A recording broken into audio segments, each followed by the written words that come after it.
आपने सबसे पहले घबराना नहीं है। एक पाकिस्तानी है, दुबई में ड्राइवर है, उनकी सोशल मीडिया पर एक वीडियो बहुत ज्यादा वायरल हो रही है। हमारा हाल देख लो, पाकिस्तान में हमारा क्या हाल हो गया। सारे आलू प्याज 400-500 रुपए केजी हैं और आपके मजे लगे हुए हैं इंडिया में।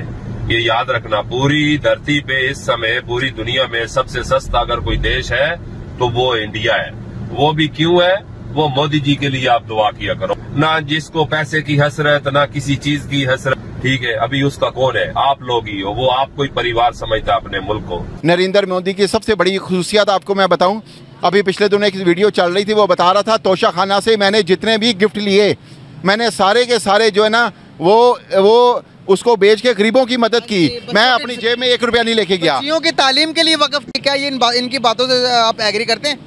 हाँ, देखें, इंडिया बड़ी रैपिड तरक्की कर रहा है, ठीक है। और पूरी दुनिया में इंडिया की जो इकॉनमी है, इंडिया का जो स्टूडेंट है, इंडिया की जो बिज़नेस कम्युनिटी है, उन्होंने अपना नाम पैदा किया है, ठीक है। अभी आपने देखे पीछे इंडिया के अंदर एक कॉन्फ्रेंस हुई है, गालबन G20 कॉन्फ्रेंस हुई है। उसके अंदर दुनिया के अमीर तरीन कंट्रीज़ आए हैं, ठीक है। और वज़ीर-ए-आज़म आए हैं, डेफिनेटली आए हैं, ठीक है। और ये इंडिया के लिए तो एक माइलस्टोन की हैसियत रखता है, ठीक है। इंडिया आने वाले वक्तों में आप देखिएगा कि दुनिया की उभरती हुई एक पावर बन के उभरेगा, इकॉनमी के हवाले से भी, एजुकेशन के हवाले से भी, टेक्नोलॉजी के हवाले से भी। जय हिंद दोस्तों, आजकल सोशल मीडिया पे पाकिस्तानी मुंडे का एक वीडियो काफी वायरल हो रहा है। उसने मोदी जी की तारीफ में एक वीडियो रिकॉर्ड किया, लगभग 4-4.5 मिनट का वीडियो है। उसने सोशल मीडिया हैंडल पे डाला, तो जैसे ही सोशल मीडिया पे मोदी जी के तारीफों के पुल बांधता हुआ नजर आया तो वो वायरल हो गया। अब उस पाकिस्तानी ने बात तो सही कही है कि पाकिस्तान की जो हालत हो चुकी है वह हालत मोदी जी ने इंडिया में नहीं होने दी, और मोदी जी को 2024 के इलेक्शन जीत के आने की भी उन्होंने बधाई दी है। तो ऐसे में कुछ लोग हैं जो पाकिस्तान से उस बंदे के पीछे पड़े हुए हैं कि आप मोदी भक्त है वगैरह वगैरह, लेकिन जो फैक्ट्स है उस पाकिस्तानी ने कहा है। पाकिस्तानी ने यह कहा कि अगर मोदी जी को आपने सजो के नहीं रखा, 2024 के इलेक्शन में नहीं जिताया, तो हमारे देश का हाल भी पाकिस्तान की तरह हो सकता है। हालांकि ये कोई पॉलिटिकल डिबेट नहीं है, पॉलिटिकल वीडियो नहीं है। तो दोस्तों, पाकिस्तान के लोग खुद मोदी जी की तारीफ कर रहे हैं, मोदी गवर्नेंस की तारीफ कर रहे हैं। आपको इस वीडियो में काफी कुछ सीखने समझने को मिलेगा। मैं आपको मिलता हूं वीडियो के एंड में। ठीक है, कुछ लोग मेरे साथ लफड़ा करना शुरू कर देते हैं, आप मोदी जी के पुजारी हो, फलाना है, धमाका है। तो मैं किसी पार्टी से, मेरा कोई नहीं है, मैं तो टूरिज्म का काम हूँ और मैं इंडियन कंपनी में हूँ। मैं इसलिए आपको बताता हूँ कि भाई आपको मालूम होना चाहिए कि आपका प्राइम मिनिस्टर क्या कर रहा है आपने देशवासियों के लिए। क्योंकि मोदी जी का खोपड़ी जैसे अंग्रेज लोगों का 100 साल आगे का सोचता है ना, 200 साल, तो मोदी जी वैसी सोच रखते हैं। तो इसलिए मैं आपको दुआ करूंगा कि दुआ करो कि ये 10-15 साल और गुजार जाए, तो मान के चलो कि साले अंग्रेज भी आकर आपके यहाँ वो लोग काम करेंगे। ये मैं आपको गारंटी से बोलता हूँ। मेरा भी इधर 13-14 साल का एक्सपीरियंस है यूनाइटेड अरब अमारात में। तो हमने देखा है, अभी आप हमारा हिसाब लगा लो कि पाकिस्तान में कभी इतनी खुदकुशियां नहीं हुई, ठीक है। आटे के पीछे बेचारी लेडीज लोग मर गए, पांव के नीचे आके मर गए। आलू प्याज देखो वो आसमानों से बातें करते हैं, कुकिंग ऑयल देखो, ठीक है। तो आप तो माशाल्लाह देखो कहाँ पहुंच गए, जिसका कोई हिसाब नहीं है। फिर आप देखो ग्रोसरी शॉप यूनाइटेड अरब अमारात में, क्या पूरे अरब में उसकी ओनर भी इंडियन, सुपर मार्केटों के ओनर भी इंडियन, लुलू बड़ा हैबर मार्केट है उसका भी ओनर इंडियन, गोल्ड के काम में 85% इंडियन, रहने वाली जगह में बरदुबई, करामा, ऊद में था, इब्ने बतूता मॉल की बैक साइड में, डाउन टाउन में, पाम जमेरा में, यहाँ पर भी सबसे ज्यादा इंडियन है। पाम जमेरा वो जगह है जो डेट्स का दरख्त जो बना हुआ है ना समुद्र के अंदर, उसी में देखो अंबानी जी के साहबजादे का भी घर है और शाहरुख खान का भी घर है, ठीक है। तो हर चीज में देखो आपकी कितनी रिस्पेक्ट है। सबसे बड़ी बात है यूनाइटेड अरब अमारात में ये मजहब वाले भेदभाव बिल्कुल नहीं है, बिल्कुल नहीं है मजहब भेद वाले। ये भाई हिंदू है, ये मुस्लिम, एक थाली में सब मिलकर खा रहे हैं। देखो अबू धाबी में स्वामी नारायण भगवान जी का मंदिर बन रहा है, वो किसने बनवाया, एग्रीमेंट किसने किया? मोदी जी ने किया। किन के साथ किया? शेख खलीफा बिन जायद अल नहयान के साथ किया, जो मर गए हैं। दुबई में भगवान जी का मंदिर बना के दिया, सारे भगवान है, गुरुद्वारा साहब बना के दिया, क्रिश्चियन लोगों के लिए सब कुछ बना दिया। तो आने वाले समय में मेरे हिसाब से आपका इंडिया बहुत और आगे बढ़ गई। तो अब हम पाकिस्तानी हैं, तो हम पाकिस्तानी कंपेयर करें तो हम शर्मिंदा हैं बहुत ज़्यादा, ठीक है। उसकी वजह यह है, वजह भी मैं आपको बता देता हूँ। पाकिस्तान का जो सबसे बड़ा मसला है ना, मैं आपको बताऊँ, पाकिस्तान के 2-3 जो मेजर जो इश्यूज़ हैं, उसके अंदर एक सबसे पहले आ जाता है रिलीजियस एक्सट्रीमिज़म। रिलीजियस एक्सट्रीमिज़म जो है ना, वो उसका मतलब है कि मुआशरा जो है ना, ये मुल्लाज़ादा मुआशरा है। ये मुल्लाज़ादा मुआशरा ना, ये आपको कभी भी इंडिया के साथ रिलेशन नहीं बनाने देगा। ये इंडिया को, ये उनको जितने भी वेस्टर्न वर्ल्ड है, जितने भी अमेरिका, उनको अपना दुश्मन समझता बचपन से। हमने 70 सालों में एक ही चीज़ देखी है जी, वो युद्धों निसार आपके दुश्मन है, ठीक है। अब आप यहाँ से अंदाज़ा लगा लें कि सऊदीया के ताल्लुकात हैं इसराइल के साथ, टर्की के ताल्लुकात हैं इसराइल के साथ, यूएई के ताल्लुकात हैं इसराइल के साथ, पूरा मिडिल ईस्ट क्या उनके सारे, और हम इसी मज़हब की कैद में बैठे हुए हैं, हमें बाहर निकलने नहीं दिया जा रहा। और ये भी हमें बाउंड नहीं करता सर। मज़हब तो कहता है कि पूरी दुनिया के साथ आप ट्रेड करो। दीन तो ये कहता है पूरी दुनिया के साथ ट्रेड करो, चाहे जो भी कास्ट है, जो भी रिलेशन, उनका रिलीजन है, डजंट मैटर, इसकी परवाह नहीं करनी चाहिए, ठीक है, ये करनी चाहिए।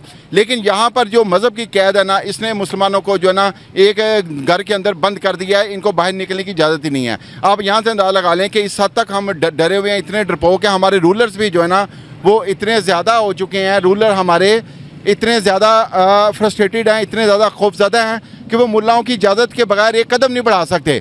जबकि इंडिया, फिर उसके बाद यूएई, टर्की, सऊदी अरब, वो इन चीज़ों से कैसे बाहर निकल के, मुल्लाओं की कैसे निकल के दुनिया में उन्होंने नाम बनाया।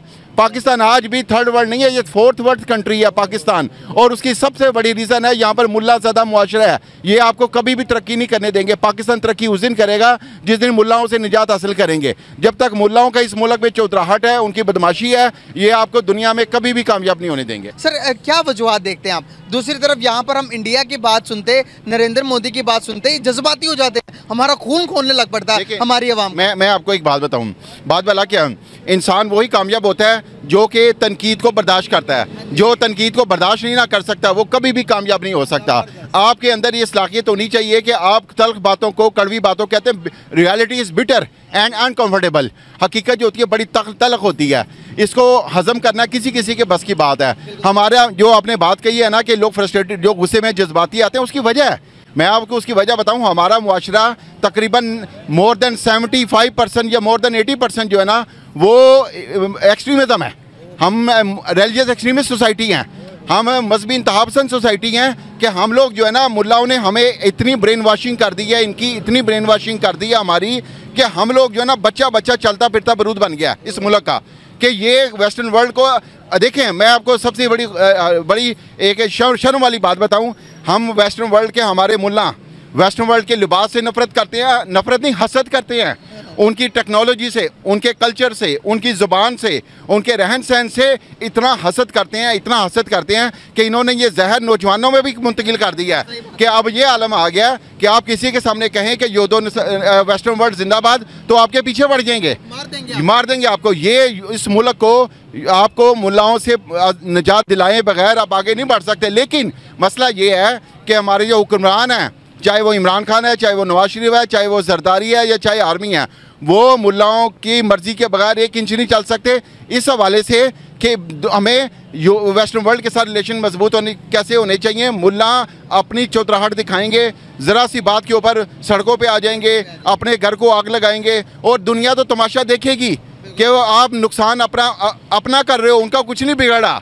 वो आज भी, कल भी कामयाब थे, आज भी कामयाब है, कल भी कामयाब रहेंगे। आप इसी चक्कर में लड़ के अपने आप को नुकसान पहुंचाया और कौम भी बर्बाद कर दी। दोस्तों, 15 साल से दुबई में टैक्सी चला रहे पाकिस्तानी आदमी ने जब मोदी जी की तारीफ की तो मोदी जी के बारे में बोला कि मोदी जी मलंग आदमी हैं, मोदी जी को अपनी दीन दुनिया से कोई लेना देना नहीं है। उनकी वाइफ थी, उसको भी छोड़ दिया, माँ का इंतकाल हो गया एंड ऑल दैट, लेकिन वो जो भी कमाते हैं उसको भी वो भारत के लोगों के बीच में दान कर देते हैं।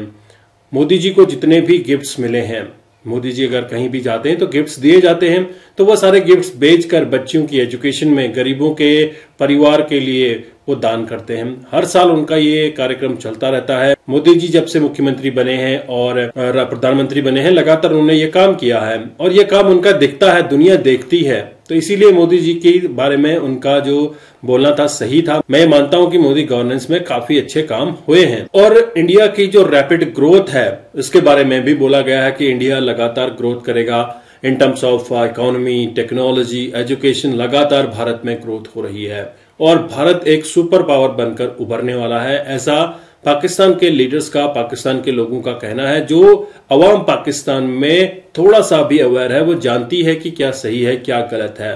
आपने इस वीडियो में देखा, पाकिस्तान के एक आदमी ने कहा कि पाकिस्तान में जो सबसे बड़ा मसला है मुल्ला कल्चर। मुल्ला कल्चर अगर पाकिस्तान में खत्म हो जाए तो दुनिया पाकिस्तान के कदमों में होगी। बोले तो पाकिस्तान ग्रोथ कर सकता है। लगातार पाकिस्तान में मुल्ला कल्चर के चलते कोई भी सियासतदान वेस्टर्न वर्ल्ड से कांटेक्ट नहीं कर सकता, वेस्टर्न वर्ल्ड से अच्छे संबंध नहीं बना सकता और साथ ही साथ इंडिया से अच्छे संबंध नहीं हो सकते। ऐसे ही पाकिस्तान के अंदर मुल्ला कल्चर खत्म होता है और पाकिस्तान में मदरसा एजुकेशन की जगह अगर आप स्कूल में एक अच्छी तालीम लेना शुरू कर दें, अच्छे कॉलेजेस आपके यहाँ पे बने और ऐसे एजुकेशन की फाउंडेशन आप रखें जो कि देश के ग्रोथ के लिए अच्छी है, तो पाकिस्तान का बेड़ा गर्क होने से बच सकता है। दोस्तों, दूसरी बात ये कही गई है कि मुल्ला कल्चर के चलते काफी नौजवानों का ब्रेन वॉश हो चुका है और इस ब्रेन वॉश के चलते वो चलता फिरता बॉम्ब बन चुके हैं, क्योंकि मुल्ला कल्चर में मौलवी, मुल्ला, इन सभी लोगों ने भारत के खिलाफ, काफिरों के खिलाफ जो जहर भरा है इन लोगों के दिमाग में। आपने टाइम टू टाइम वीडियोस देखी होंगी जहां पे हमेशा ये बात होती है कि भारत हमारा दुश्मन है और मुस्लिम ममालिक का सबको एक साथ मिलकर काम करना चाहिए। लेकिन अगर आप देखें, मुस्लिम कंट्रीज हैं, जैसे आप सऊदी अरब देखें, यूएई देखें, सबके संबंध भारत के साथ अच्छे हैं, लेकिन पाकिस्तान में ही ये गंद क्यों भरी पड़ी है? अब इसका निजात पाने का तरीका क्या है? पाकिस्तान के लोग अगर अवेयर हो जाएं और मुल्ला कल्चर को ये छोड़ना शुरू कर दें तो इजीली पाकिस्तान इस मुश्किल घड़ी से निकल सकता है और पाकिस्तान के जो रास्ते हैं वो बदल सकते हैं। मैंने कई बार अपने वीडियोस में बोला है कि पाकिस्तान को एजुकेशन के ऊपर फोकस करना चाहिए। अगर आप अच्छी एजुकेशन ले सकते हैं तो आप भारत आइए और दूसरी कंट्रीज में जाइए जहां पे आपको मुल्ला एजुकेशन से हटके कुछ नई एजुकेशन सीखने को मिले जो दुनिया को आगे बढ़ने में हेल्प करे। अगर पाकिस्तान लगातार कुछ अच्छा करना चाहता है तो उसको मुल्ला कल्चर छोड़ना पड़ेगा। आई होप आपने ये वीडियो एंजॉय किया। मैं आपको मिलता हूं नेक्स्ट वीडियो में, तब तक के लिए थैंक यू। जय हिंद, जय भारत।